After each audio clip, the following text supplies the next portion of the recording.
இந்த பதிவு யாருக்குன்னா நம்ம லவுட் ஸ்பீக்கர் அக்காக்கும் யாரெல்லாம் சொம்பு தூக்குறீங்களோ அவங்களுக்கு தான்.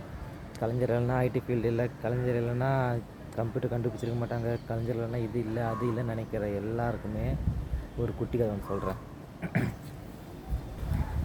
தமிழ்நாட்டில் ஒரு பிச்சைக்காரன் இருக்கான்னு வச்சுக்கோங்க. அந்த பிச்சைக்காரனுக்கு நம்ம எல்லாரும் சேர்ந்து ₹1 போடுறோம்.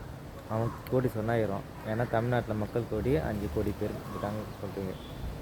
அப்போ அவன் கோடீஸ்வரன்.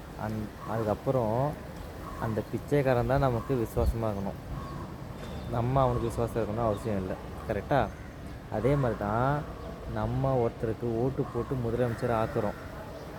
ஓட்டு போட்டு முதலமைச்சர் ஆன பேருக்கு அவங்க தான் நமக்கு விசுவாசமாக இருக்கணும்.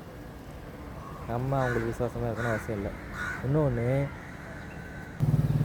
ஒவ்வொரு காலகட்டத்திலையும் ஒவ்வொரு தலைவர்கள் நமக்கு ஏதாவது செய்வாங்க. அந்த மாதிரி தான் கலைஞரை நமக்கு செஞ்சுருக்காரு. நான் இல்லைன்னு சொல்லலை.